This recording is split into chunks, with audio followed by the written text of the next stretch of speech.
Hello, welcome to Latona's Open House. I'm Victoria Duff, and today we're showcasing AmericanLightingNetwork.com. Let me introduce the seller, Jeremy Osborne. Hello, Jeremy.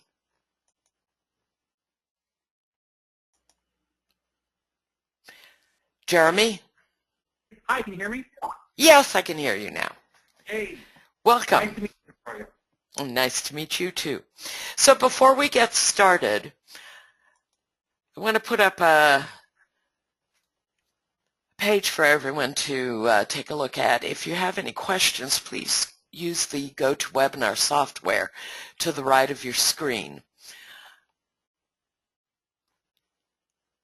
Just put in your question and I'll see it and I'll try to work it in during the interview, and if not, we can handle them at the end.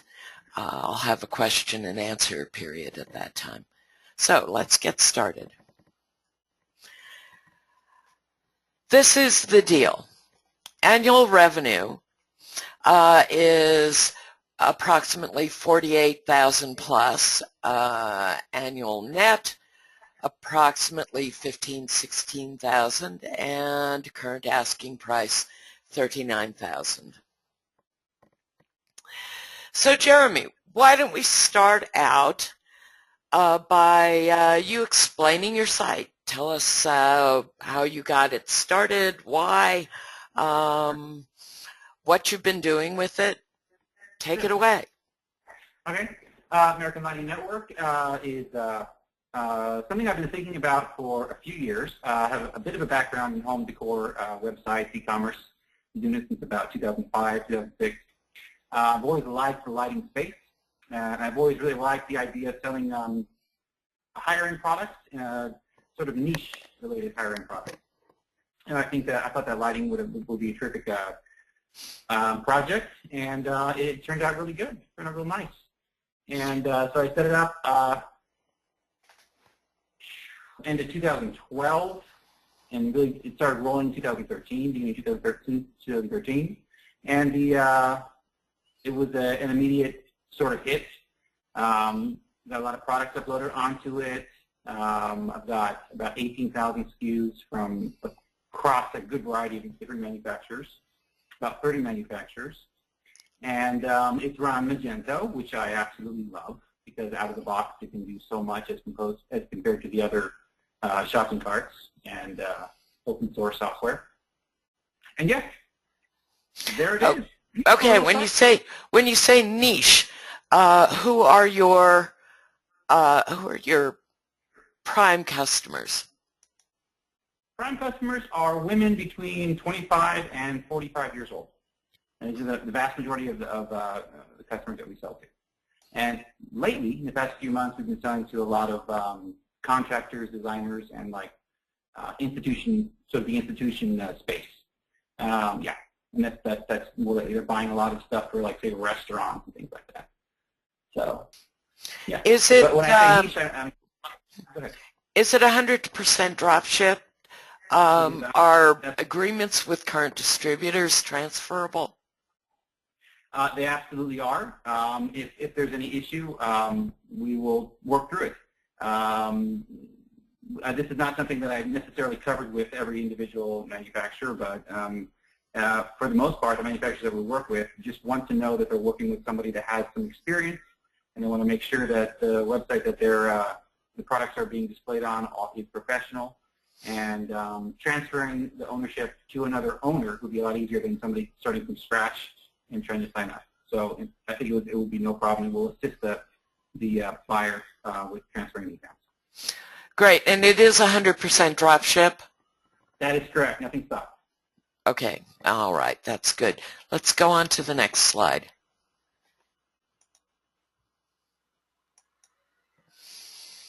All right, I noticed that in this 12-month representation of your analytics, in the third quarter of last year, you had a jump in traffic. Can you tell me a little bit about that? Sure. For about 2 months, we plugged in Google product listing ads, and it didn't pan out very well.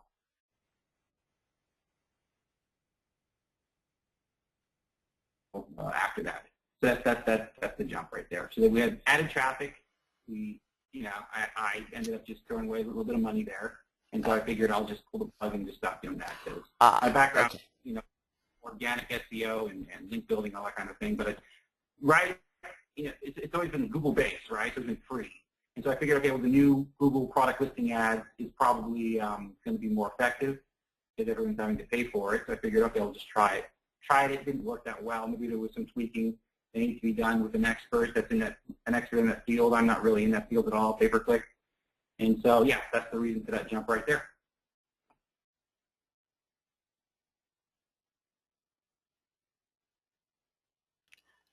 Okay, tell us a little bit about your returning visitors. Who are the type of people who really make up your customers?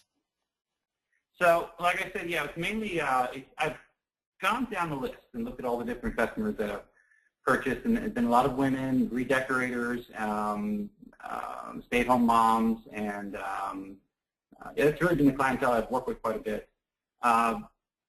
Also, like I said, people that own a restaurant or people that own a store or something that want like a bunch of sconces or want like a nice chandelier piece or something. And that's pretty much the clientele that I've worked with for this past year running the site.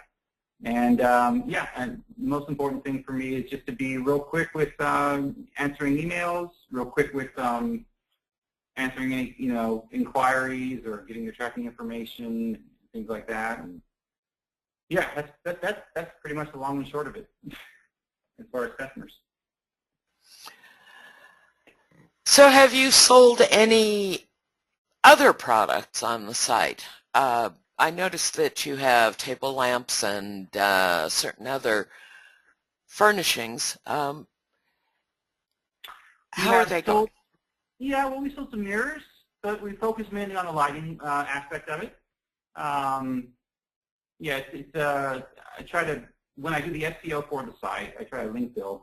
I focus on those main landing pages and the chandeliers, the luxury lighting, and things like that. And so from time to time, we'll have a person come in and buy maybe a mirror or two from Uttermost or one of those brands. But for the most part, it's pretty much been lighting related and lighting focused. And the reason why there's some home furnishing products in there is just one of the manufacturers happens to have some home furnishing products in their line. We just uploaded those products as well. But it's not really focused on home decor furniture, really. It's just mainly a lighting website for the most part. So have you ever carried any other kinds of products and discontinued them? And why did you do that if you did? Hello? Have you ever carried any other kinds of products on the site? No. It's only been lighting. Everything you see there on the website, chandeliers, sconces, lamps, Tiffany lighting, crystal chandeliers, products like that. That's been the primary focus. Ceiling fans as well. But that's pretty much all that, that one category of products. And that's the focus of the site. That's always been the focus of the site. Okay. Have you had any discontinued products and why? From time to time with smaller manufacturers or smaller vendors, I guess you can call, some of these guys are distributors, some of these are manufacturers. The smaller ones tend to have sort of more shallow inventory, and they have a few more products that are discontinued, so sort of keep an eye on certain vendors. But for the most part, I try to stick with vendors that are a little more established, that had higher end products and mid to higher range products with a good deep inventory. And so discontinued and out of stock is not something that we see a whole lot. And when there's an issue, we try to nip it in the bud right away. Remove the product or reroute the page to another page, which is a better approach to take with SEO. Inform the customer right away if it happens to be an order that that the customer made, and offer an alternative, things like that. Okay. If that answers your question. Yes, it does. So let's move on to some of these stats here. Tell us a little bit about why there was a peak in traffic back in August of 13. So right, that was the point in time. I just plugged in Google Analytics right there in July. So there was nothing before that. Then we launched a short Google product listing ad campaign. It shot up, so we got some traffic, but there wasn't the amount of sales that we needed, that I needed in order to really make it sustainable. So then I dropped it and so it's been sort of it's been steady ever since then. Okay, so it has leveled out. Yeah. And this is approximately what you normally expect then. Correct. That's correct. Coming into summer, we can expect, like last summer we had a nice bump. This is before, I guess, the analytics was plugged in. We were using AW stats or all stats, like from the cPanel. And we were showing a nice bump during July. During June, people were buying a lot of outdoor wall sconces. And we're seeing the same thing now, and there's a nice bump usually during right around January, February, I think like around tax return time, and then during summer. And so that's what happened last year, and we're seeing it again this year. A little more increase, so it's nice. Okay, now revenue. Talk to us about your revenue. All right, there's a huge bump there in June. That was a couple of high-end chandeliers that were bought. So it's not like a huge volume website where there's like hundreds and hundreds and hundreds of orders every month. So one big purchase will make a big increase, and that's pretty much it right there. I mean, a pretty small scale. But like during June, there was like a $2,200 chandelier bought, which is really nice, and that bumped everything pretty high. Again, January, I think it was just an overall increase. But like I said, with the tax return season, people seem to want to buy things during that time. They have extra cash.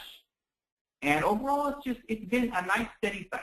I mean, with other sites that I've worked with, furniture, I've worked with other types of home decor sites, I've worked with sites with lighting and furniture. Lighting just is real nice and steady. It stays steady throughout the entire year. And you get nice bumps during the summer. You get nice bumps during the fourth quarter or first quarter, and that's what I've seen. That's kind of what I've seen. Any other specific questions? Yeah. Well, what would you do to get hundreds and hundreds of orders? Tons. There's actually, I have a whole list over here. Originally, I wasn't going to sell the site, so I figured, this is going to be a nice cash cow. It's going to be something that I can grow, that I can, really invest in. I want to do it organically. I don't want to focus on pay-per-click or things like that. But I would really build out the SEO. I have a bit of an SEO, a few tasks that I've assigned to somebody to do, and I would continue that. I have a whole list of things actually here of the SEO that I've been doing on the site to keep things real steady, and then focus more heavily on social media. Those are probably some of the things that I would do gradually. And if I were to increase the traffic through pay-per-click or something, I would hire some kind of expert to do it, some kind of a person that is really knowledgeable in that field, and not tinker with it so much myself. That's my personal opinion. Also, shopping comparison sites. That's something that I haven't even touched. So all these sales, the numbers, everything it's organic. Except that little bump that we had during, in the last quarter. But which really didn't really turn out very many sales. I think it was a tweaking problem. They needed to be tweaked or something, the Google product listing ad thing. So it's all organic. So it's like a real solid, stable site with solid revenue. And that's, do you have any big contractors or apartment complexes, large commercial buyers that you do business with that these accounts could be transferred to the new owner? Nothing that's like in terms of like a stream of steady income, like from a particular contractor. I don't have it with this site, no. But that is something that's growing. Like I said, contractors, restaurant owners, they're starting to go onto the site, see that the prices are very well priced, and buying large. I definitely see that as a growth opportunity in the future, and yeah, for sure. I don't have any particular contracts with. This is not the type of thing that has sort of those types of contracts. It's more, going out, getting traffic, and customers coming in and buying it once or twice. The turnover, like that. So yeah. All right, let's move on to the expenses here. Okay. Your cost of goods sold, it looks like you have about a 30% markup. Is that about right? That's correct. Yep. Just about. And what else does cost of goods sold include? The accountant and cost of goods sold includes all of of course, the cost of the product plus the cost of the shipping. And referring back to my old business of selling furniture and home decor, the shipping costs are relatively low. They're not huge, unless it's a very large product, like a 16 light chandelier or something. Then the cost of goods go up to like 50 or 60 bucks. But for the most part, these are smaller, these are smaller, lighter objects and items, and they're like $8 to $15 to $20 to ship. So it's not a huge issue. It's embedded into the cost of goods, and of course, we offer free shipping, which means the shipping is included in the cost for every item over $100 on the site. Okay, now here we have expenses, and they've gone up since September. Tell us a little bit about that. It doubled from $49 to $100, roughly. I just increased the hosting. I changed the hosting. Went from Magento is something that it's a lot of it's really a framework more than a software. There's quite a few files involved. So I changed from one of the original really good hosts, which is Simple Helix. I changed from their hosting service to the best, I think, on the market right now. The boutique hosting service that does a lot of the stuff that you would even expect a contractor to do or a programmer to do. They're called MageMojo.com. Very, very great service. They're $102. It's very stable, and it was well worth the investment. And that's the increase on that. From what I can remember. Yeah, that's really the only major increase. Expenses is hosting. Yeah. Okay, let's go on to some of the slides you were kind enough to send us. So please explain what we're looking at here. Oh, okay. So right here is the section where you control and build the categories for the site. There's a little section there, you can name the page, put the page title in there, which is very useful, of course, for SEO to control. A lot of out-of-the-box shopping carts are one of those, like Shopify, big commerce types. You don't have a whole lot of control over what you do on those pages. So that can be a long-term problem if you want to really grow a site well. And so this, you have full control over everything. Magento is really great with that. You can enter category-specific content in those boxes that you can see, like kind of in the center of the screen where it says description. You put the content that builds the categories into the landing pages. You can put, the regular SEO type content that you put in there that's related to this particular category: chandeliers, wall sconces, etc. Also, that's where the meta information goes for each category. Now, would you go back just one step, just for a second? There's a little more on that. Thank you. Magento is cool because it allows the person to create like multiple niche websites, or they're called like add-on websites. And you can create these using a single backend. And that was like kind of the vision for American Lighting Network originally. And if you look at you can see on the screen on the sort of near the bottom left side of that category thread, right there, exactly. These are actually what it would look like if you were to build other add-on websites. You could actually create websites, connect it to the backend, connect the database, and populate those websites. So you could have like multiple niche websites connected to one backend, which is really nice if you want to like sort of go for, say, American Lighting Network You wouldn't have a separate website for just crystal chandeliers or just bathroom lighting or just, so you have the option of doing that in Magento, which is really nice. And that was like the original plan for American Lighting Network. That's why it's called American Lighting Network. So I'll have very, very customizable. very customizable. Yeah. That was a real cool thing with some of the real larger players during the 2000, 2001, CSM stores, IBG stores, what's the other one? ATV stores, I think it's sold to Lowe's. They got their big boost because they're able to create multiple niche sites quickly and target little niches quickly. So the person, like the operator, can take a concept and quickly build out a site, quickly connect it to the back end, and populate it with whatever products that they want. If it doesn't work, just pull it. So it's not like you have to build a whole new website and a whole new. You can just do it right there on the back end. So that's the beauty of Magento is, multiple niche website. This is just a system configuration screenshot. So on the left-hand side, you have that real nice, organized, drill down.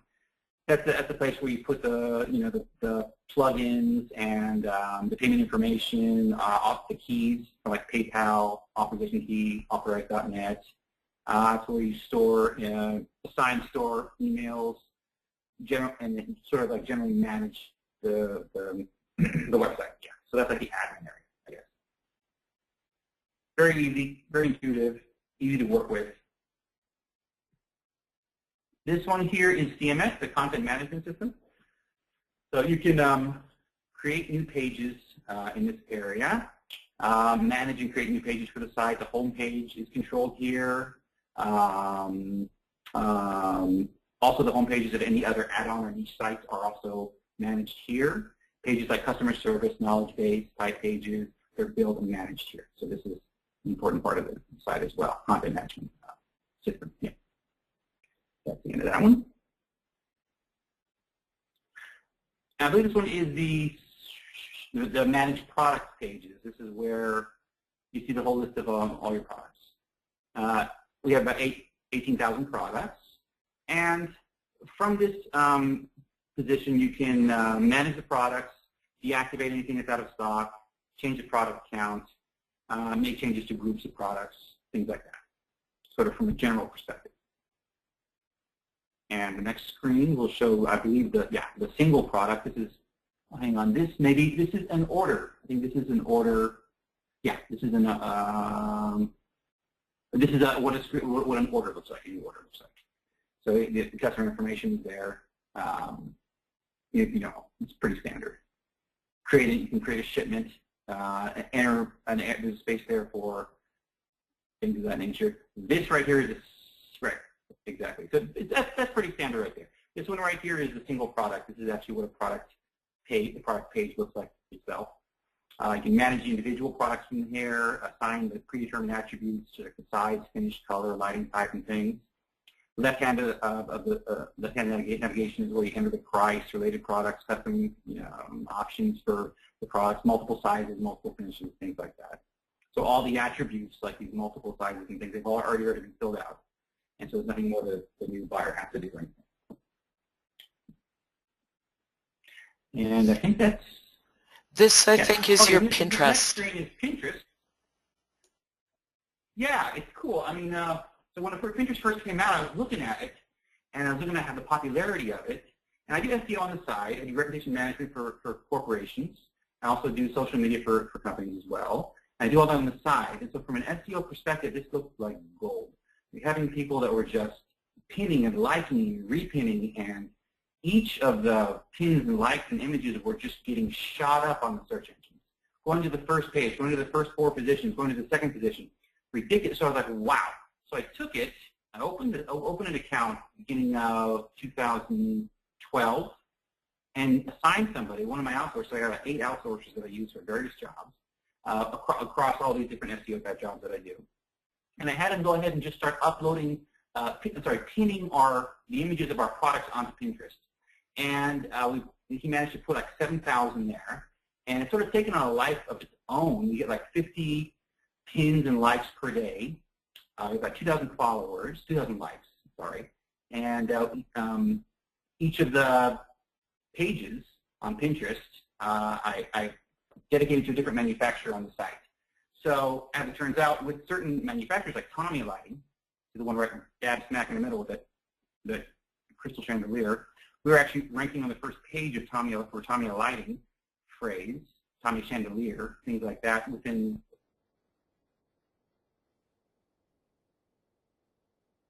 the Pinterest products. The image products are pulling up the URL from the site, and it seems to be working. So yeah, our main source of social media traffic is Pinterest. Second is Facebook. We're also active on Facebook as well. And okay, tell us about the day-to-day. Yes, please. Okay, What's it like? So I've been doing it for a number of years, but most important thing that I focus on is just taking good care of the customers. So as soon as a customer email comes in, I try to answer her or him right away. And for the most part, I'm only working about a few hours a week. I have, I'm very active, make sure I'm very active on Facebook. We post daily to Facebook, Twitter, and Google+. We do this in advance, 1 month in advance through Hootsuite, which I think is very efficient. It's a good way to go. According to some of the latest algorithms in Google, so to speak, there are, social signals are very important. So you have to have a lot of social activity going on with the website, linking in to and from the website in order for Google to really take it seriously. These days, it's kind of layman's terms, kind of. And so I focus heavily on social media. So some time gets devoted to that. Most of the time, I just spend making sure customers are taken care of, making sure they have the tracking information they need, making sure they get the orders processed quickly, and just customer-centric kind of work. Customer is like number one. And so that's the vast, 90% of the time that's what I'm doing. Everything else I try to automate. So. Now, you are such a pro at this, and your site is so impressive. Will you be available for support? Will you remain available to the new owner? Most definitely I will. And I have, like I was mentioning before, I do SEO work. I know it works. I know what not to overdo on. So I have a very tight SEO schedule that I've assigned to several of my outsourcers. And so I would like to refer this list and my techniques and SEO techniques to the new owner that can continue it on to maintain the organic traffic and then build on that with pay-per-click afterwards, like I was explaining earlier. That's part of the deal. I would also like to introduce in order to, I guess you touched on the question before, of how would I increase revenue? Adding products is probably really important. I have a list of manufacturers and vendors that I think would be a terrific fit with this website. It takes just as much time to sell a $10,000 chandelier as it does to sell a $5 sconce. So the focus on larger and high-ticket products is really important. I have a list of these manufacturers I would like to present to the new owner as well for their consideration, along with the name of the outsourcer that I use for uploading products. And he's awesome. He has original descriptions, and he paid only 20 cents per description, which is fantastic. And so, yeah, that's part of the deal as well. Well, that sounds terrific. So, who do you think? Who would you love to see the site go to? What do you think it could possibly become? What are your future expectations? That sort of thing. Okay. Well, if you really pay close attention to it and really look it over carefully and listen to what I'm sort of describing, the groundwork has been laid. All the heavy moving has been done. It's a very solid site, and it's organically making money. That's not hard. That's not easy to do nowadays with dropship companies or dropship websites at all these days.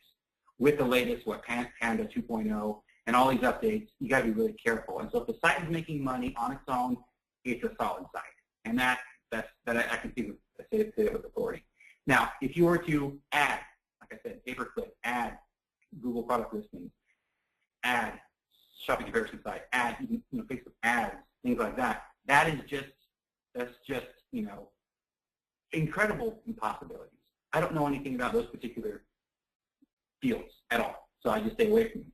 Other people have made millions just doing that, and they have completely neglected anything organic. There's different types of thinking.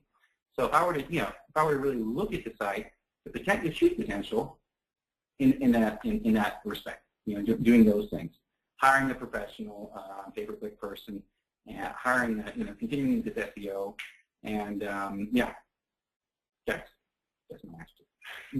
I would think that would hiring the professionals, hiring people to help you. You don't have any employees now, do you? Not for this site, no. My employees are all geared towards the other projects that I've given them. The work that I give them to do for this site is very minimal. But when I say hire a professional to do it, I mean outsource. Someone to. I'm speaking in terms of like e-commerce entrepreneurs to sort of talk with. You go and you try to find a professional, someone that's very reasonable, very inexpensive, from the Philippines or even from India, something like that, and just assign them. I'm talking, from the perspective of somebody that has like, pay-per-click abilities and things like that. So yeah, it's very cost effective. Yeah, they can make a huge difference. Okay, why are you selling this wonderful site? I'm totally committed to a new venture. I've got a partner, and we are just setting sail in August. I'm totally done. So I could keep it going. It's really no problem for me. I'm just making money. It's great. Extra money on the side is fantastic. Selling it's nice too. Are you and you are willing to sell a non-compete agreement then too? Sure, absolutely. Yeah, that would be no problem. Rather than let it sit, I would rather just sell it, and turn it over to somebody else that's got, like these pay-per-click skills and are able to get in there and analyze competition and key phrases and do all that. And so, absolutely, would definitely sign a non-compete. We are moving in a completely different direction, emerging market, telecommunications, things like that. So, this is a beautiful site, and it's really, a lot of 10 or 11 care went into it, and I tried to do everything right with this site and make a real solid business, So, yeah, that's my story. Okay, I have a couple of questions that have come in. Sure. Okay. Which products do you sell the most of? We have been getting a lot of attention with BAS lighting. We've been getting a lot of cowl lighting, but the focus has been luxury lighting because, like I said, it takes just as much amount of time to sell a $10,000 chandelier as it does a $5 sconce. So we focus heavily on as far as the SEO and link building on some luxury lighting related key phrases, and we've been getting some traffic coming in that direction. But overall, I've seen an uptick of BAS lighting and cowl lighting with this particular website. Now, I forgot to mention something. We did a push for videos. I made some very low budget, but just to the point, direct to the point videos pertaining to several of the manufacturers on our website, Tamiya Lighting, BAS Lighting, Cow Lighting, some of these lighting manufacturers, and posted on our YouTube channel. And that really had an impact. The link itself went up higher within like 3 days, and it pushed a lot of those products out to be sold out the door. So that was nice too. That's something that would also be, I would definitely recommend somebody continuing. YouTube, even inexpensive fiber, not fiber quality, but like fiber type videos. You know what I'm talking about? YouTube, get those quick social media sort of videos. Also, I'm wondering what is your average sale? What is the size of that? I notice you have some very expensive lighting items, and you also have your basic run-of-the-mill. I don't know what the actual average is. It started out with like there's a $220, I think, is the actual average sale, but that varies because, like I said, there's back in July there was a $2,200 chandelier sold. Then at the same time, somebody buys the lower end sconces. I would say about, on average, 160, 220. That's if you average up all the sales, something like that. One of the things you mentioned in the investor package questionnaire is that you would like more high-end items. Do you Yes, find those are particularly profitable? absolutely. Well, I mean, I'm especially have my eye on crystal chandeliers specifically. They have a surprisingly low return rate. Customers that buy crystal chandeliers know exactly what they're getting. They've really done their research. And if they can be marketed, priced really well, there's a real opportunity there for somebody to even launch a crystal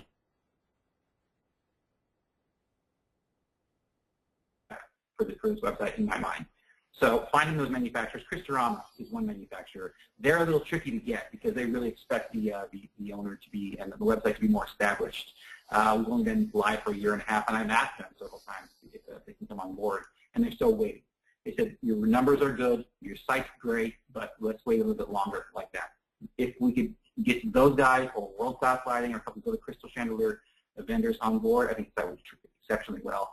Add in pay-per-click, add in little extra social media, add in some shopping channels, it would be astronomical, in my opinion. And it's like, yeah, anyway, that answers the question. Wonderful. Are there any more questions? Well, I think that we've probably answered all the questions. I'd like to refer you, if you have any additional questions, to Adam Beebe, the listing broker, on this. And thank you very much, everyone, for attending. And Jeremy, thank you for an excellent job explaining your site. Oh, you're too kind, Victoria. Thank you very much. Okay. Well, okay. everybody contact Adam Beebe if you have questions. Thank you. Have a great day. Thank you very much. Bye.